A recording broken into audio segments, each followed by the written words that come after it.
Roma itu kitab-kitab dari perjanjian lama itu Baru kan Bang. bicara tentang nubuatan ke masa depan Bang. Jadi kalau Kalau misalnya Bang Roma itu ungkitnya kitab itu perjanjian baru, itu surat Paulus. oke ya baru. Maksudnya itu dari yang perjanjian-perjanjian lama yang kayak Abang bikin yang sebelum-sebelumnya kan ada juga Bang bilang tuh masalah waktu yang di kayu salibkan itu apa tadi yang Bang bilang yang disalibkan itu orang-orang yang terkutuk gitu ya. Jadi gini, kalau kita orientasinya itu dari beberapa ayat yang kayak condong yang menurut abang bukan Yesus atau misalnya Tuhan yang kayak dipertuhankan setelah mati, sebenarnya sih itu enggak bang. Jadi gini, alasan Yesus disalib pun, kenapa dia sampai disalib? Karena dia mengaku sendiri kalau dia setara dengan Bapa, setara dengan menyamakan, setara dengan Allah gitu loh. Itu yang membuat dia disalib karena bangsa Yahudi pada waktu itu sensitif masalah ke ilahi ke Allah ini sensitif. Nah, dan oleh karena itu, karena Yesus nggak perlu belak-belakan atau bilang akulah Allah atau akulah yang Tuhan gitu. Dia kan nggak bilang gitu, tapi dia menunjukkan lewat perbuatan dan pengajarannya. Dan dia juga bilang kalau dia itu ada sebelum Abraham ada. Sekarang saya tanya deh bang, emang ada ya nabi atau ada emang manusia yang ada sebelum dunia dijadikan? Emang ada selain Allah itu sendiri? Baik Bang. Jadi kalau dikatakan kemudian bahwasanya ada sebelum Abraham ada sebelum Abraham ada. Apakah Bahkan itu ada bukti? sebelum dunia dijadikan. Ya. Bagaimana dengan Salomo Bang? Di dalam Kenapa dengan Amsal Salomo? 8 dia katakan bahwa aku ada sebelum langit digariskan. Jago mana dengan Yesus? Sebelum langit digariskan. Sekarang kita ambil konteksnya bang ya. Itu Salomo bilang itu di mana bang? Jadi kan gini bang, kalau memang Amsal tiba-tiba 8 bilang Amsal Amsal 8 ayat nomor 22 mulai. Amsal 8 ayat 22 gitu. Iya, mulai di nomor 22-nya betul. Oke, jadi dari pengertian itu menurut abang Salomo juga bilang kalau dirinya itu besar gitu ya bang. Ya, Yesus juga tidak Artinya pernah mengatakan dia besar. Silakan Anda baca. Yesus tidak Iya, silakan Anda baca. Amsal 8 bang ya. Iya.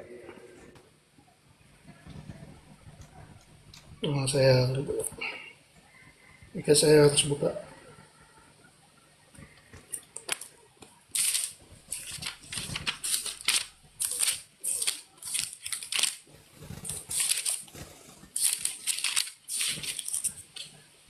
Ini perikopnya tuh wejangan hikmat. Amsal 8 ayat 22 coba Anda baca. ayat 22. Tuhan telah menciptakan aku. Nah ini aja udah jelas bang. Tuhan telah menciptakan aku. Ya, iya, terus Udah. masalahnya? Yang Ya, ciptaan aja lebih Tuhan jago telah daripada Yesus. Karena yang ciptaan ini ada sebelum. sedangkan Yesus sendiri pernah nggak bilang aku diciptakan Tuhan? Tapi dia manusia, Bang. Ya, Dia dia memang adalah, manusia tapi dia juga 100% Tuhan bang. kata siapa? Kata siapa? Kan udah saya bilang tadi bang. Kalau Iya, Tuhan kata siapa Yesus turun- 100% Tuhan itu kata siapa? Ya Yesus memang nggak ada bilang, tapi lewat perbuatannya kan kelihatan bang. Nah, Kan berarti itu Anda yang udah di- mengatakan.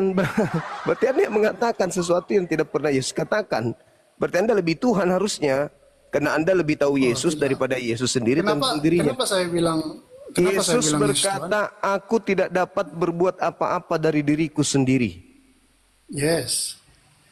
Yes-nya itu maksudnya apa?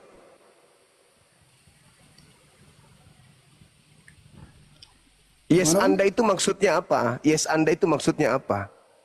Ya, dia memang dia nggak bisa berbuat apa-apa kalau Lalu karena dia apa? kan bersekutu dengan Lalu Tuhan. apa kemudian orientasinya mengatakan aku ada sebelum Abraham ada itu apa hubungannya? Itu Kalau dia menunjukkan bang, kalau dia itu kalau Apa Yesus itu tuh gunanya? bukan Apa gunanya ada sebelum ada Abraham kalau ternyata dia tidak sanggup berbuat apa-apa? Tuhan macam apa itu? Kau karena ini 1000 juga posisinya nggak di cukup. bumi, Bang.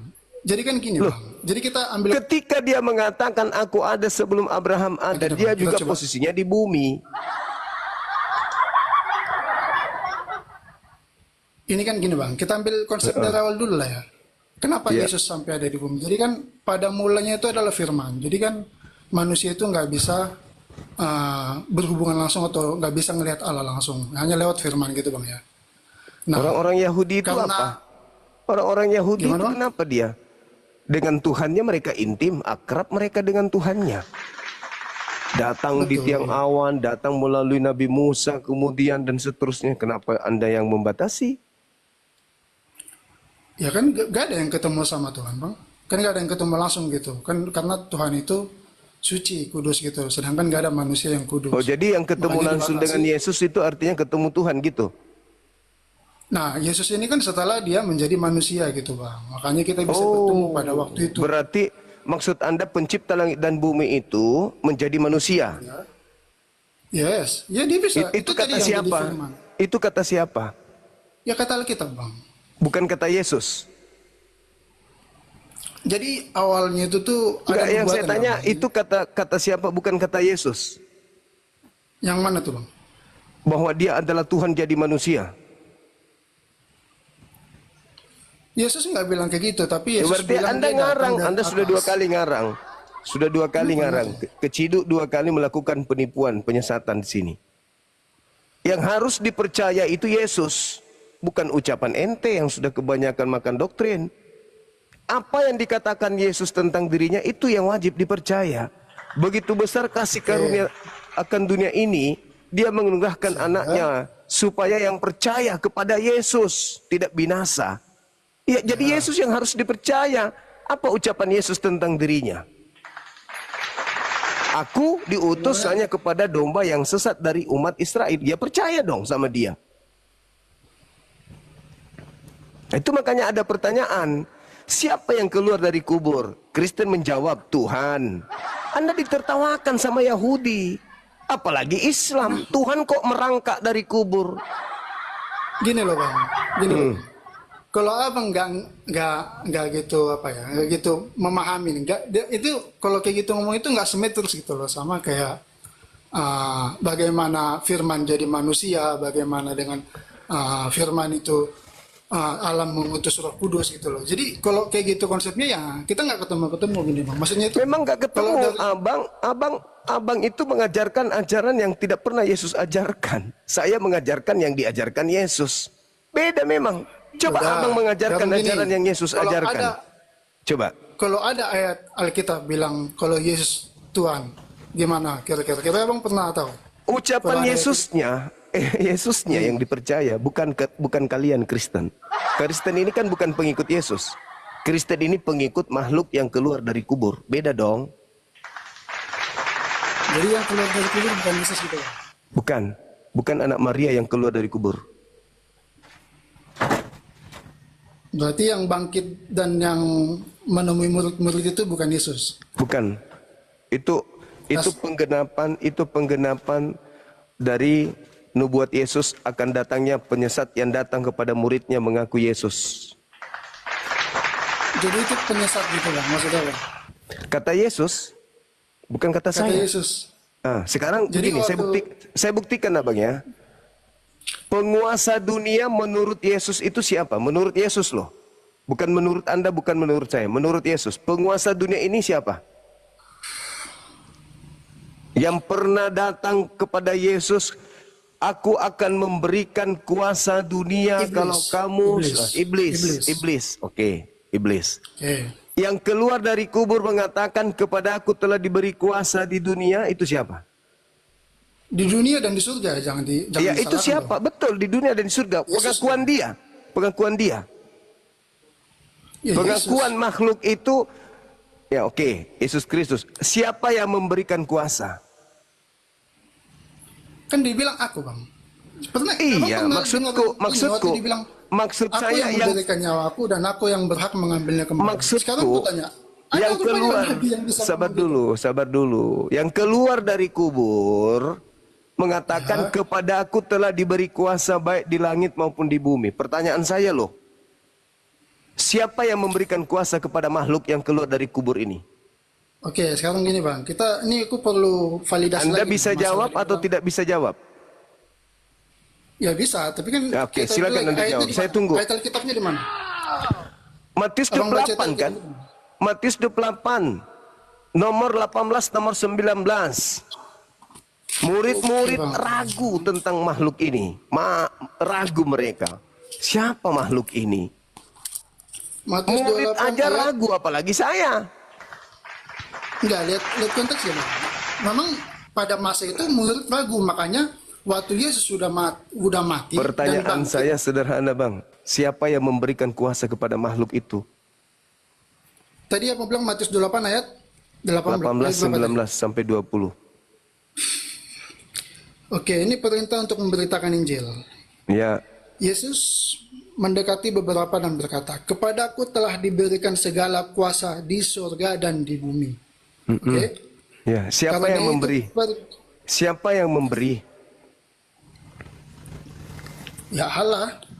Di mana itu tertulis? Loh, itu kalau misalnya Bang nyaruh kayak gitu ya, saya ini bukan orang yang apa ya, yang kayak tahu semuanya, tapi nggak kayak gitu kan, saya Lah, bukan, tidak mesti Anda tahu. Saya cuma bertanya, siapa yang memberikan kuasa kepada makhluk yang keluar dari kubur itu? Sedangkan Yesus yang pernah ditawarkan kuasa sama iblis. Dan Yesus sendiri mengatakan di dalam Yohanes 12 dan juga Yohanes 14, penguasa dunia ini telah datang dan dilemparkan keluar. Penguasa dunia dilemparkan keluar. Nah sekarang yang keluar, ya makhluk ini mengaku kepada aku telah diberi kuasa. Pertanyaan saya, yang memberikan kuasa kepada dia ini siapa? Pernah nggak pencipta langit dan bumi, Bapak menjanjikan kuasa langit bumi kepada Yesus? Oke, jadi gini Bang. Ini perikopnya aja kan udah kelihatan ya, perintah untuk memberitakan Injil. Jadi gini loh Bang. Yesus Injil ini yang tuh mana? menunjukkan gitu loh.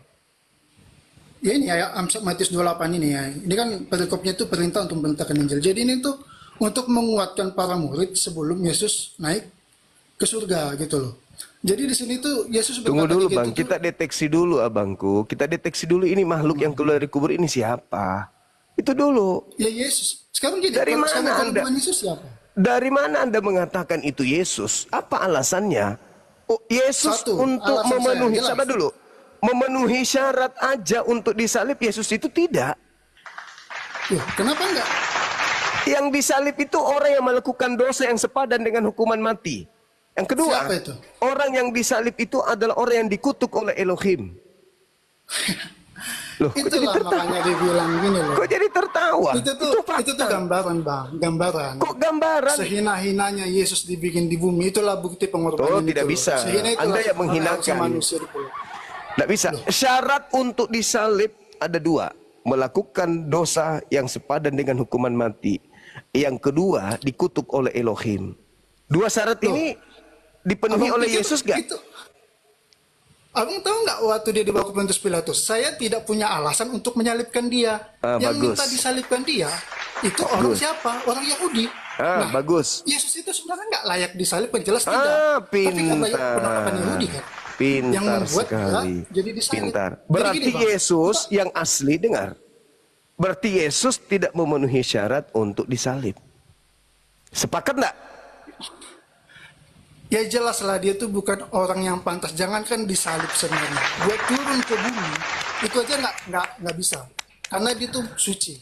Oke. Itu sebenarnya. Tidak Tapi karena pantas. kasih karunia, Alah, karena alah. kasihnya sama manusia, makanya diturun ke Alah, bumi. itu nanti bumbu-bumbu dari kalian. Dengarkan. Gimana ya? Gimana ya?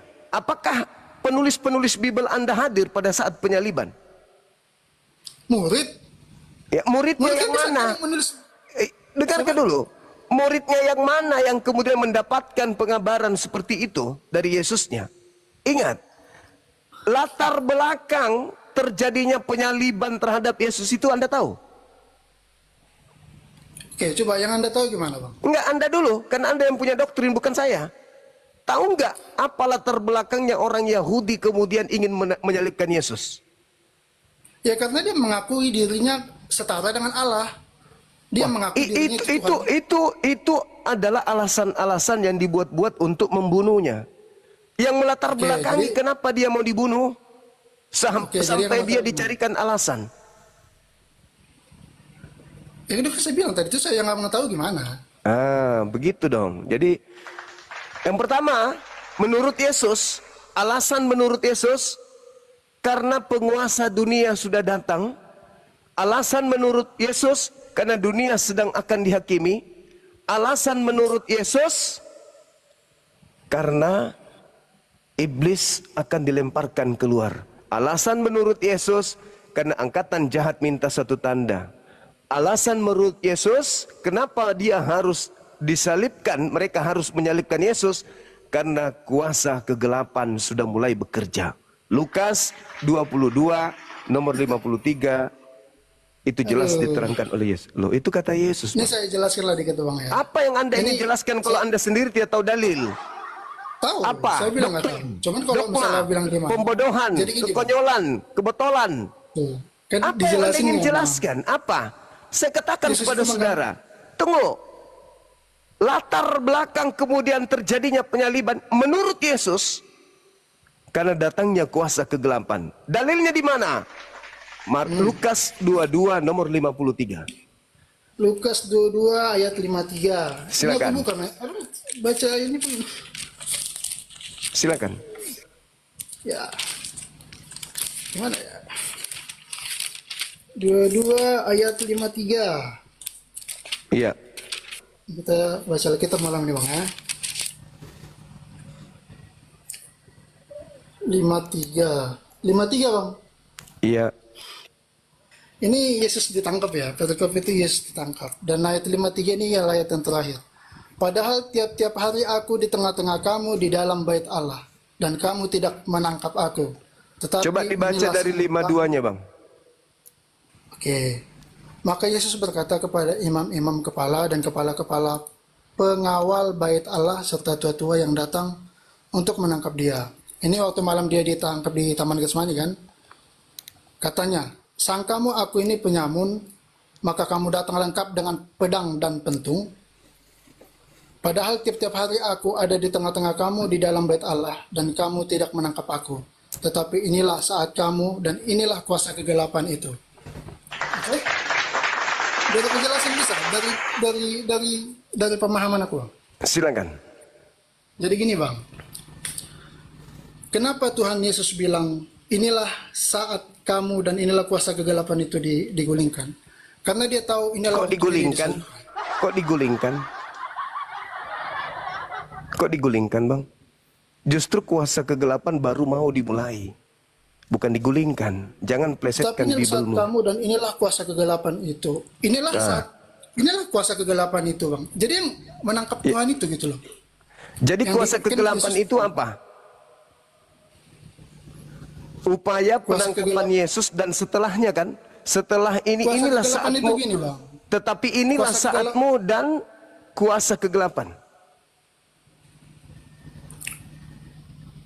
Dan kamu tidak menangkap, tetapi inilah saat Nah, dari dulu Kamu dan kamu, inilah kuasa maksudnya gini, kegelapan itu. dari dulu kamu melihat aku, kamu bersama-sama dengan Ya. aku di bait suci, tapi Ya. kamu tidak menangkapku. Kenapa Ya. kau ingin menangkapku? Karena memang sudah saatnya kuasa kegelapan. Itu maksudnya. enggak dong. Jadi gini Bang. Hah? Yesus itu Enggak. mengasih menyerahkan dirinya ditangkap. Itulah Di yang mana Yesus gambaran menyerahkan dirinya ditangkap? Di mana? Di mana yang Yesus waktu di taman, menyerahkan? yang waktu di Taman Getsemani kan konteksnya gitu nih Bang. Di taman ini kan di Taman Getsemani dan Yesus ditangkap di sini kan. Jadi Yesus ditangkap itulah kuasa kegelapan itulah maksudnya itu si penangkapan itu penuh dengan kegelapan, penuh dengan kebencian, penuh Nah, dengan itulah. penuh- Jadi, dan oke. itulah yang menangkap Oke. Yesus dan yang ditangkap ini benar Yesus. Oke, Anda Bukan- sudah bukan mengakui Yesus, kan? Yesus. Anda sudah mengakui bahwa mereka-mereka yang datang kepada Yesus untuk menangkap Yesus itu adalah kuasa kegelapan, betul? Ya, Oke. itulah kuasa kegelapan itu. Oke, sekarang ketika Yesus berbicara di dalam Yohanes 12 nomor 30 dan nomor 31, dia mengatakan begini, sekarang berlangsung penghakiman atas dunia ini. Sekarang juga penguasa dunia ini dilemparkan keluar. Sekarang itu kapan? Penguasa dunia itu kapan? Penguasa dunia itu siapa? Sekarang itu kapan? Dan dilemparkan keluar itu dari mana? Yohanes 12 ayat 30. 31. 31 ini saya baca dulu. Sekarang perikopnya itu Yesus memberitakan kematiannya nih. Yesus aja tahu dia bakal mati. Jadi Oh, itu perikop. Anda ngerti perikop nggak sih? ya ngerti lah. Ya, apa itu Ya, perikop? saya kalau baca Alkitab itu nggak kayak abang comot-comot aja. Saya itu Sekarang baca dulu perikop konteksnya yang memberikan perikop itu siapa? ya penulisnya. Ya, Ini kalau penulis. nyampe ke sana-sana nggak kelar-kelar sampai pagi. Ya perikop ini tuh ngebantu kita biar kita tahu nih konteks dari ayat ini. Makanya jangan biasakan asal comot bang. Oke. Ini ayat 30 biar aku baca dulu biar nggak jangan panjang. Biar cepat kita. Silakan. Jadi abang mau yang berapa tadi? 30. 31. Ayat 30. Jawab Yesus. Suara itu telah terdengar bukan oleh karena aku, melainkan oleh karena kamu. Sekarang berlangsung penghakiman atas dunia ini. Sekarang juga penguasa dunia ini akan dilemparkan keluar. Oke? Sekarang itu kapan? Ya waktu itu, sekarang waktu itu. Sampai Dilemparkan. sekarang. Tapi sekarang harusnya enggak. Penguasa dunia itu siapa? Iblis. Oke, bagus ya. Jadi tadi ketika mau ditangkap, kuasa kegelapan. Yesus kemudian menerangkan bahwa penguasa dunia yaitu iblis. Oke, dilemparkan keluar. Keluar dari Oke. Dari kekuasaannya. Jadi dia, iblis itu kalau dalam... Jadi istilahnya gini, Bang. Yohanes itu kan pernah bilang kalau misalnya iblis itu ibaratkan singa yang tidak bertarung gitu. Jadi jangan takut. Itu yang dimaksudnya itu. Makanya dia turun ke dunia mati dan dia bangkit dari situ memporak-porandakan porak-porandakan neraka itu, kematian itu loh. Itulah yang makanya dibilang kekuasaan kegelapan itu telah dikalahkan oleh Yesus gitu loh. Oke. Itu konsepnya. Ya. Jadi Terus gimana? sekarang juga penghakiman atas dunia ini terjadi dan kemudian dikatakan penguasa dunia ini adalah iblis, dilemparkan keluar. Dilemparkan keluar dari mana rupanya iblis itu? Dilemparkan keluar itu tuh bukan berarti harus dilempar secara fisik atau gimana, tapi maksudnya itu iblis itu tuh udah nggak punya taji lagi di bumi ini. Jadi dia tuh udah nggak punya jadi kuasa apa-apa. tidak, Karena jadi ada orang-orang Yesus. sekarang ini tidak ada lagi yang jatuh dalam dosa gitu maksud Anda? Kalau abang menuruti perintah Yesus, mengikuti Yesus ya, iblis itu nggak berkuasa atas abang. Percaya nggak?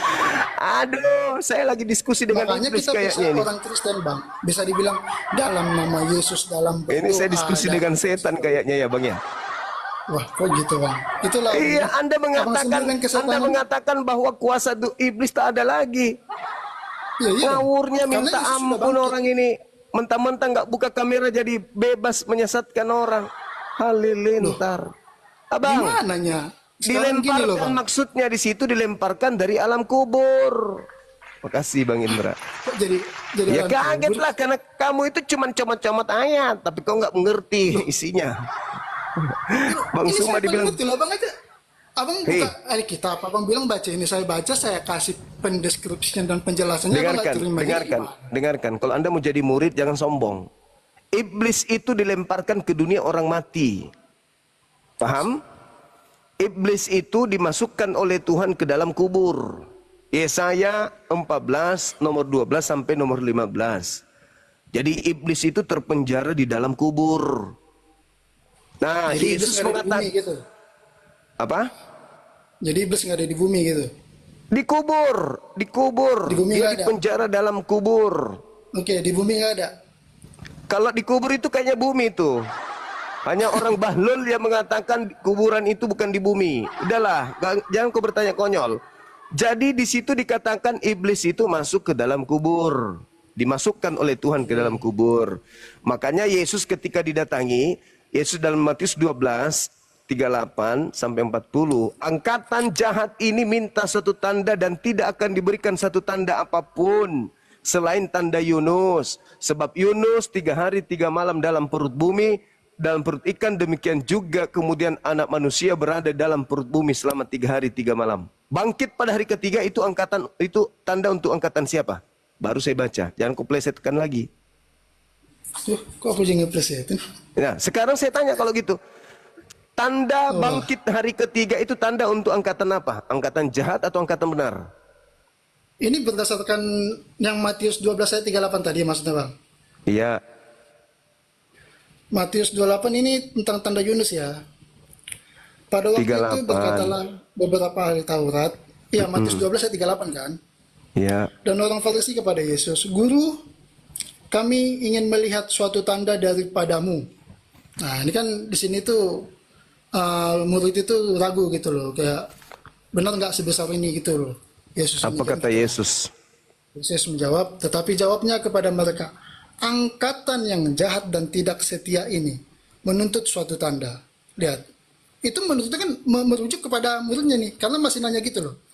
Tetapi Nggak usah kepada kau mereka tidak. ceramah, saya lebih paham Bible daripada ente. Nggak usah kau ceramah, baca aja. Loh, Baca abang aja, kalau baca. kalau paham Alkitab, abang itu nggak sesat ini bang. Kalau kamu percaya dan kau paham Bible, kau nggak mungkin Loh, Kristen. loh, ini kita kan ngomong kan, Udah kamu turun. jadi abang bikin pandangan abang, saya bikin pandangan saya nih. Saya lanjut nih bang ya. Tetapi jawabnya, Kamu ke gereja aja bang. Saya nggak suka diskusi sama orang bodoh, sombong. Sudah tidak buka kamera, sombong, bodoh lagi.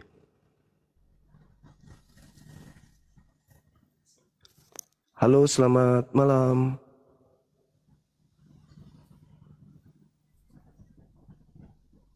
Saudara Iswan, selamat malam. Halo.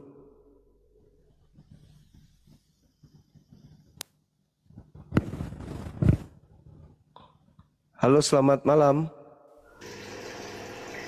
Saudara Robi. Halo. Halo. Halo.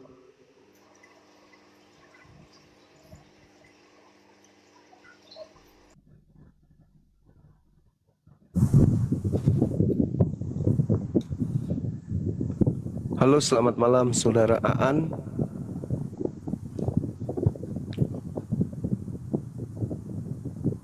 Halo.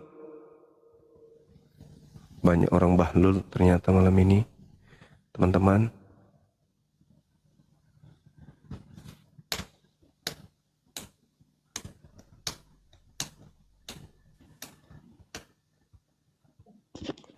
Halo, selamat malam.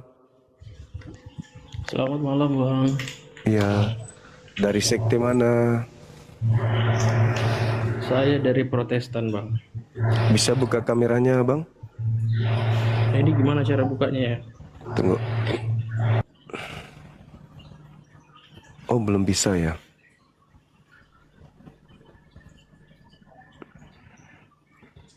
Belum bisa buka kamera. Saudara Iya, saya nggak Tania, tahu caranya. Gimana caranya nih Bang? sabar kita sapa dulu. Saudara Tania, Ya, dari sekte malam, Bang. mana? Kristen Protestan, Bang. Oke, bisa buka kameranya, Bang? Ah, bisa. Oke. Silakan. Ya, sabar, Bang ya. Siap.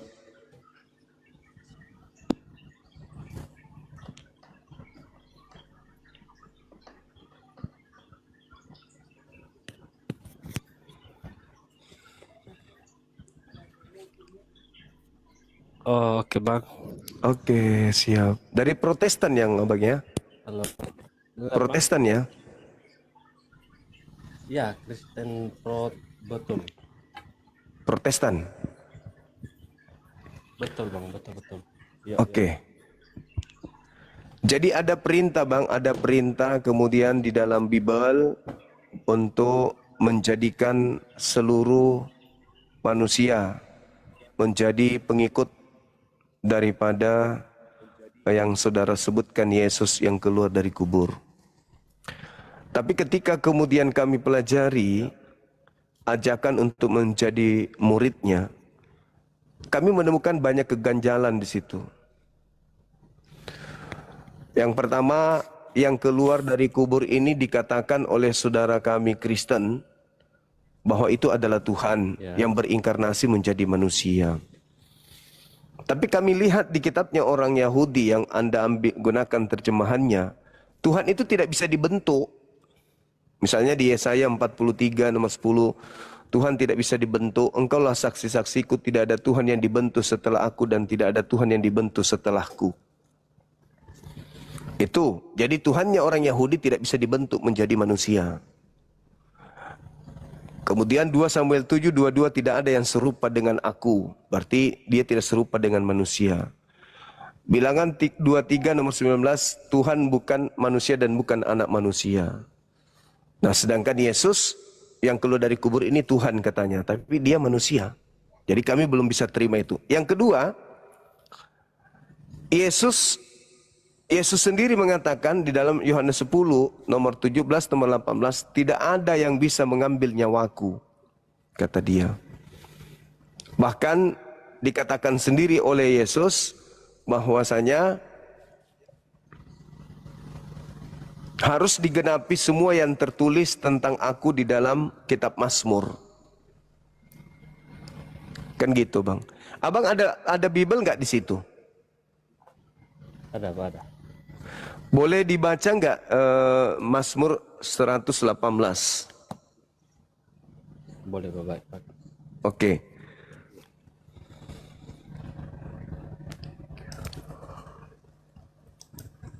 Ya, 18 ayatnya. Nomor dua-duanya coba, Bang.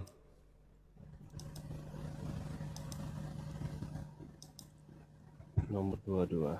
Siap. Bang. Atau abang yang baca? Coba dibaca, Abangku. Oke, batu yang dibuang oleh tukang-tukang bangunan telah menjadi batu penjuru. Itu siapa menurut Abang?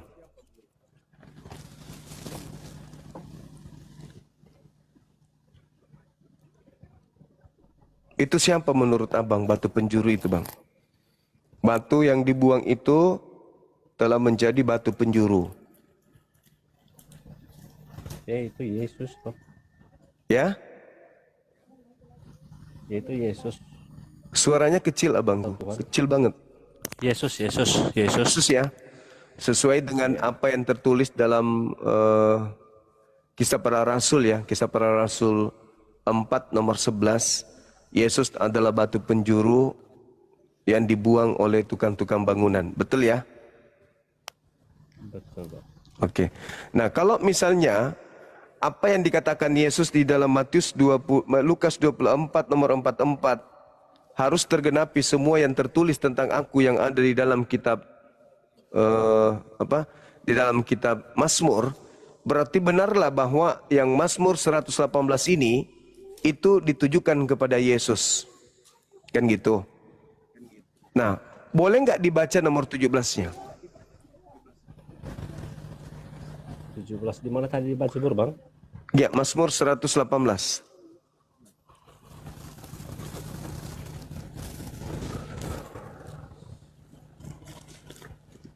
Aku tidak akan mati, tetapi hidup, dan aku akan menceritakan perbuatan-perbuatan Tuhan. Ya, Kalau itu untuk siapa? Aku tidak akan mati. itu pribadinya Yesus. Iya, berarti yang mati yang keluar dari kubur siapa, Bang? Yesus. Yang mana yang betul? Mati atau tidak akan mati? Ya, setelah dia mati itu, ya bangkit. Tapi di situ dikatakan aku tidak akan mati.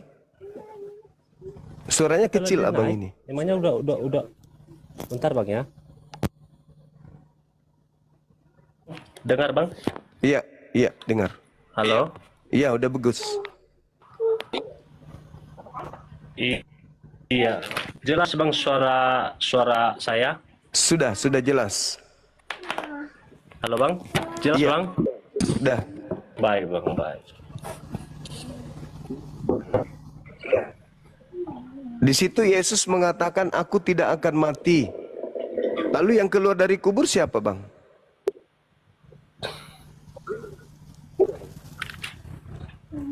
Yesus. Berarti mati. Ya, mati kan hidup lagi, Bang. Itulah Bukan. bangkit itu. Bukan masalah bangkitnya. Kan dikatakan aku tidak akan mati. berarti tidak mati. Kalau dia bangkit berarti dia mati.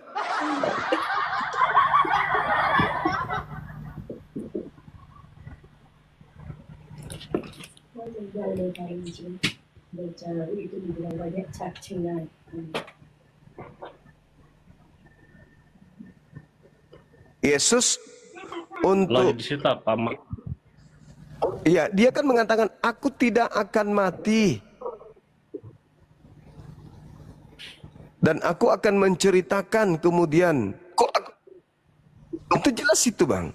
Aku akan menceritakan pekerjaan-pekerjaan atau perbuatan-perbuatan Tuhan. Aku tidak akan mati. Siapa yang mengatakan itu, Bang? Katanya tadi Yesus. Ya sebelumnya itu, sebelum dia datang. Kan sebelum kejadian ini, sebelum Yesus turun di bumi. Iya. Itu kan Yesus mengatakan Iya. harus digenapi semua yang tertulis tentang aku di dalam kitab Mazmur. Lukas 22:44. Jauh, iya. Nah, di dalam kitab Mazmur dikatakan aku tidak akan mati, tetapi aku hidup. Lalu yang mati dan disalib itu siapa? Ya itu Yesus, Bang. Mati dalam daging, ya hidup di dalam roh yang baru. Lah, apa bedanya dengan manusia lain kalau begitu? Mati, jasadnya mati.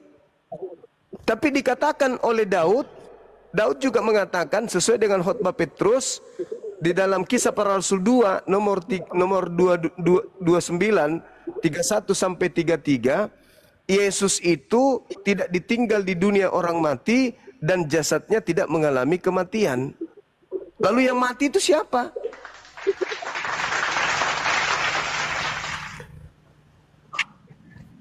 Aku nanya bolak-balik, apa saya bilang Yesus atau Mesias? Yesusnya menurut Daud tidak mati, abangku.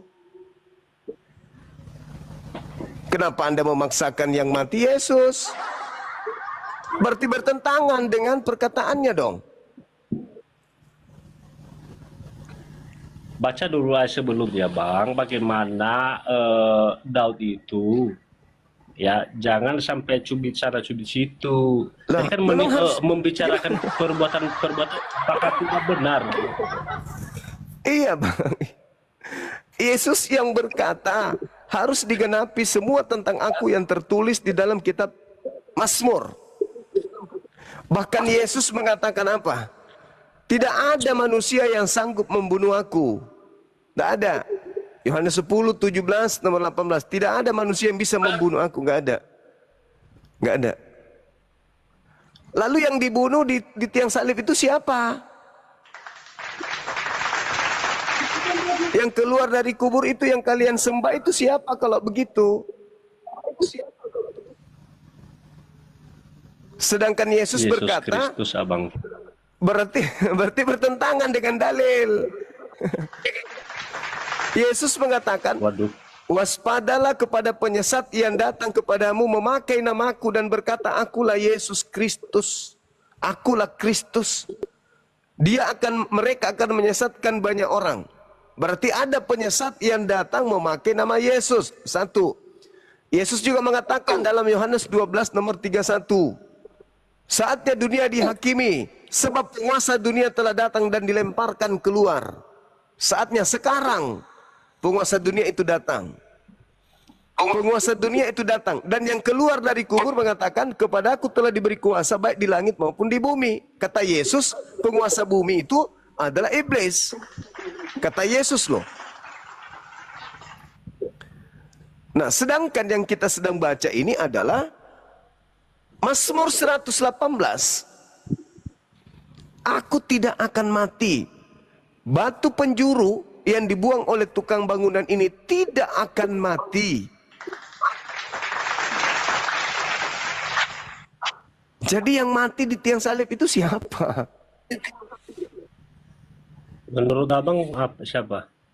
Orang yang dikutuk sama Elohim. Orang yang dikutuk. Bang Coba Anda Bang. baca Galatia 3 nomor 13. Kristus telah menebus Kristen dari kutuk hukum Taurat dengan jalan menjadi kutuk karena Kristen. Sebab ada tertulis, terkutuklah orang yang mati di atas tiang salib. Pertanyaan saya, apa sebabnya Yesus terkutuk? Kalau Yesus, ada nggak dosa yang dilakukan Yesus sampai dia terkutuk? Sedangkan orang yang disalib itu syaratnya ada dua. Pertama, melakukan dosa yang sepadan dengan hukuman mati. Yang kedua, dikutuk sama Elohim, Tuhannya Nabi Musa. Di mana itu tertulis? Ulangan 21, 22, 23. Apabila ada orang melakukan dosa yang sepadan dengan hukuman mati, lalu kau hukum dia, jangan kau biarkan mayatnya semalam-malaman.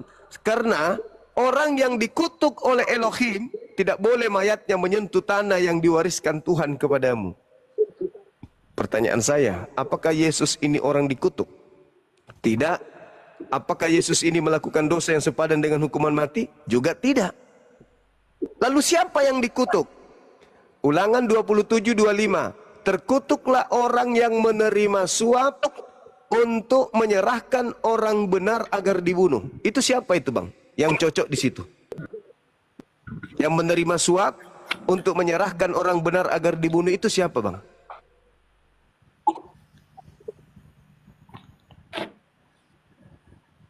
Kan sudah ada nubuatan, Bang. Memang dia disiksa dan disalibkan mati. Kalau Itulah sudah ada nubuatannya. nubuatan, Itulah nubuatannya. nubuatan itu. Itulah nubuatannya di Mazmur 118. Coba Anda baca nomor 18-nya. Coba Anda baca nomor 18-nya dari Mazmur 118 itu. Baca, Bang.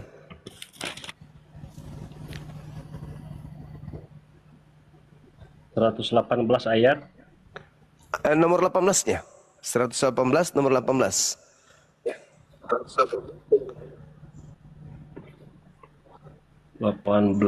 Tuhan telah menghajar aku dengan keras, tetapi Ia tidak menyerahkan aku kepada maut.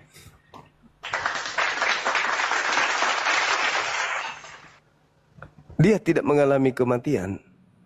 Sedangkan yang dikutuk itu, yang harus digenapi adalah terkutuklah orang yang menerima suap untuk menyerahkan orang benar agar dibunuh. Saya bertanya, siapa yang menerima suap, Bang? Yesus atau Yudas? Yudas. Yudas. Jadi yang mati Yudas, terkutuk, Yudas. jadi yang Yudas mati Iskariot. terkutuk siapa?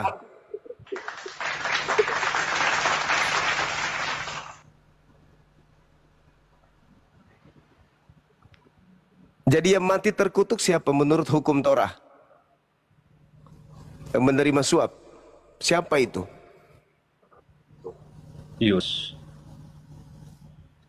Siapa? Yudas. Berarti yang keluar Yudas dari sendiri, kubur. Bang.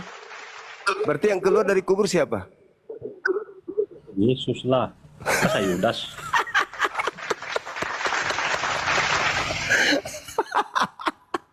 Yang terkutuk Yudas, yang menerima suap Yudas. Terus yang disalib, yang terkutuk. Tapi yang bangkit dari kubur Yesus. Bagaimana ceritanya? Yesus mengatakan Yudas itu iblis. Yohanes 6 nomor 70. Lukas 22 nomor 3. Yudas itu iblis. Siapa yang dikutuk Tuhan? Yesus atau iblis? Yang dikutuk Tuhan nih, Yesus Iblis. atau iblis? Iblis. Iblis kan yang dikutuk Tuhan? Betul. Ah. Jadi yang masuk ke dalam kubur ini orang yang dikutuk Tuhan. Nah, yang keluar dari kubur siapa? Yang dikutuk Tuhan di mana dalilnya, Bang? Ulangan 27 nomor 25. Galatia 3 nomor 13. Ulangan 27. Nomor 25.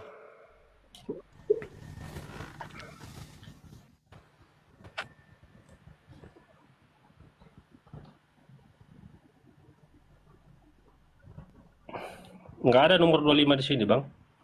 Ulangan 27. Ulang 27. Bentar ya.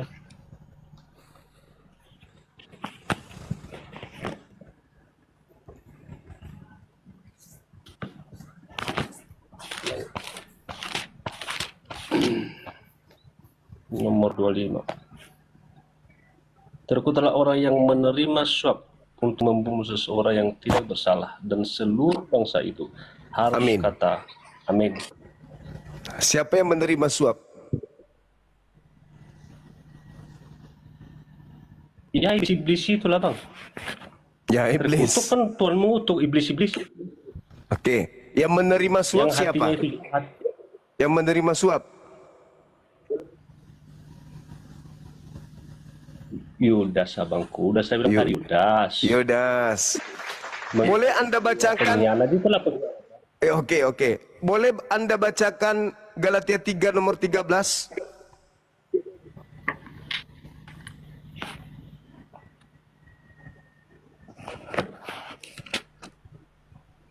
Galatia 3 nomor 13, Kristus telah menebus kita dari kutuk hukum Taurat.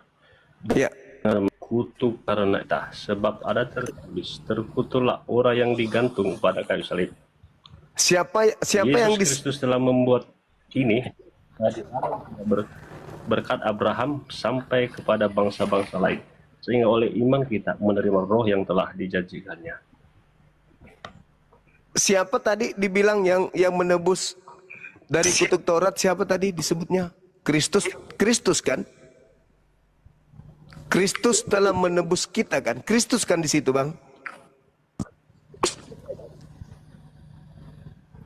Iya, Yesus Kristus telah membuat ini supaya dalam dia, Kristus telah menebus kita dari kutuk hukum Taurat. Oke, itu jalan menjadi kutuk karena kita. Itu kata Paulus kan? Nah, sekarang kata Yesus begini, Bang. Waspadalah kepada penyesat yang datang kepadamu dengan memakai namaku dan berkata, akulah Kristus. Waspadalah kepada penyesat yang datang kepadamu dengan memakai namaku dan berkata, akulah Kristus. Siapa tadi yang memakai nama Yesus, bahwa Yesus itu mati di salib? Siapa itu, Bang?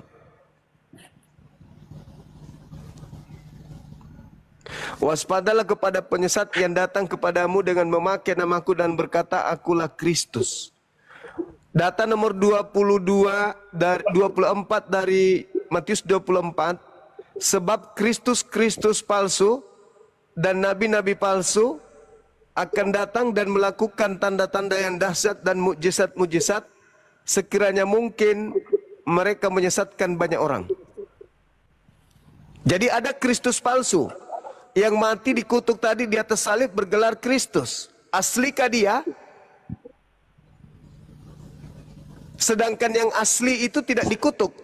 Inilah anakku yang kukasihi, kepadanya aku berkenan.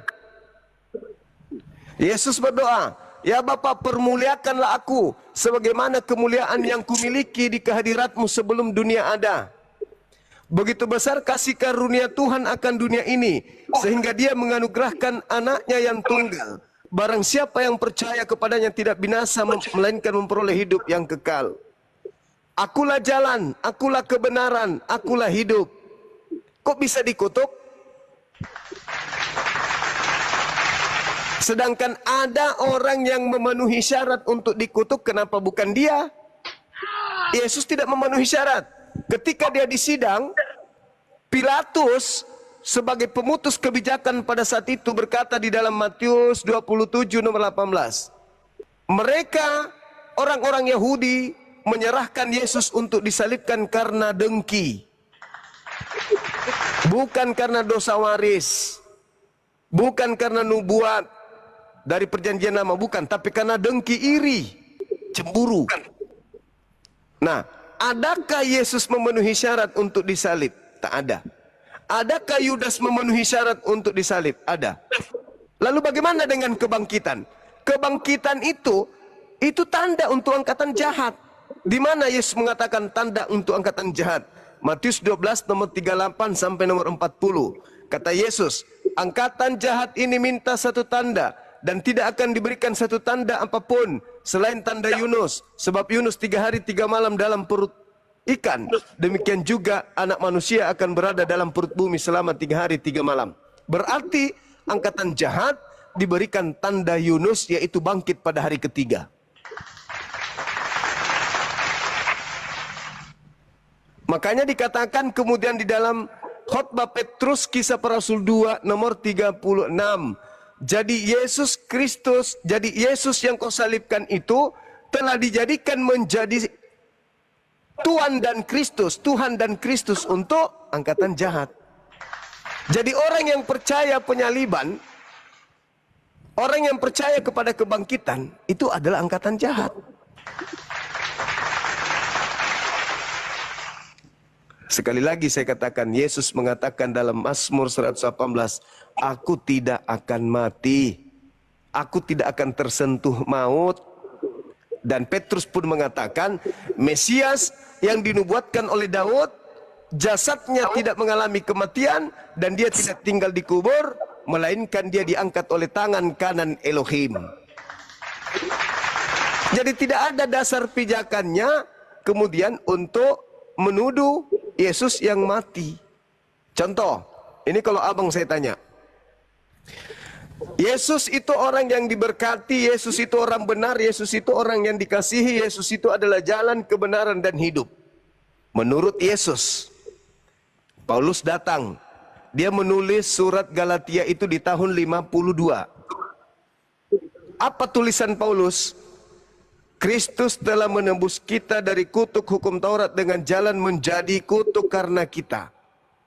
Dia mati dengan jalan kutuk karena kita. Pertanyaan saya, ketika Paulus mengatakan, sebab ada tertulis terkutuklah orang yang mati di atas tiang salib.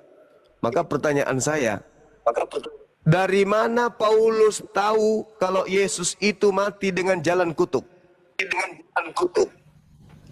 Sementara Yesus orang benar, Yesus orang yang dikasihi, Yesus adalah jalan kebenaran dan hidup. Siapa yang mengajarkan Paulus kalau Yesus itu mati dengan jalan kutuk? Bang Afida, barakallahu fikum. Yang ngajarkan siapa, Bang? Kalau ternyata Yesus itu langsung diangkat ke langit tanpa melalui kematian, berarti selama ini yang kalian sembah itu siapa? Yesus berkata sekali lagi di dalam Yohanes 12 nomor 31, sekarang penghakiman atas dunia, sekarang penguasa dunia yaitu iblis dilemparkan keluar. Sekarang penguasa iblis dilemparkan keluar. Keluar dari mana? Lihat, keluar dari kubur. Mana buktinya penguasa dunia yaitu iblis keluar dari kubur? Baca Matius 28 nomor 18 nomor 19. Keluar dari kubur, apa kata dia? Kepadaku telah diberi kuasa, baik di langit maupun di bumi. Kata Yesus, penguasa dunia yang dilemparkan keluar itu adalah iblis. Ada yang keluar dilempar dari kubur mengatakan, kepadaku telah diberi kuasa, pergilah, jadikanlah seluruh bangsa menjadi muridku. Itu siapa? Kata Yesus, itu siapa? Menurut Yesus, penguasa dunia itu siapa? Iblis. Jadi yang mengaku sebagai penguasa dunia itu tadi, yang meminta supaya seluruh bangsa jadi muridnya itu siapa? Itulah yang saudara tuhankan. Makanya antara Yahudi dan Kristen tidak bisa bersatu, karena ajarannya beda, Tuhannya beda.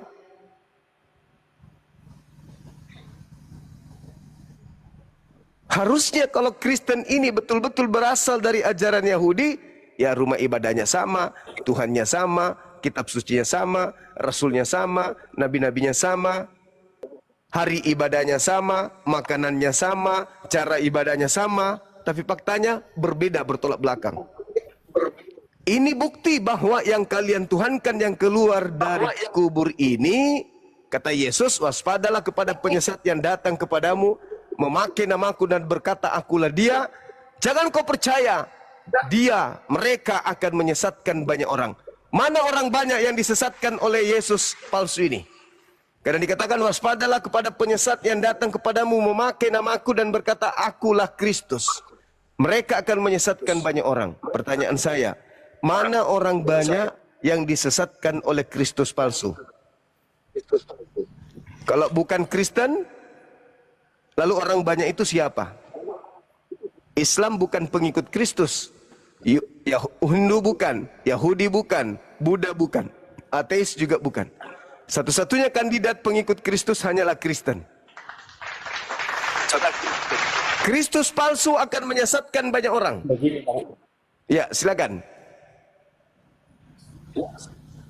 Begini Bang Juma, mulai dari awal saya perhatikan Bang Juma itu mencubit sana, mencubit sini. Ya, Mazmur Anda bilang nubuatan. Itu salah total Bang.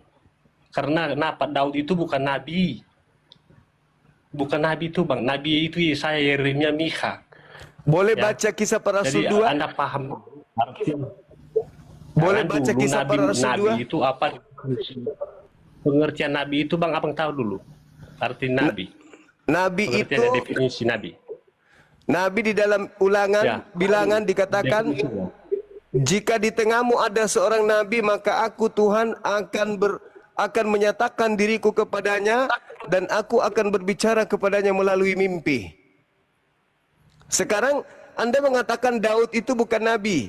Boleh Anda baca kisah para rasul 2 nomor 29 sampai nomor 33? Bantu saya, coba Anda baca. Kisah para rasul 2. Enggak, definisi nabi aja. Terserah, Dengar dulu, Bang. definisi nabi terserah. Anda mengatakan Daud itu bukan nabi. Boleh Anda bacakan kisah para rasul 2 nomor 29 sampai 33?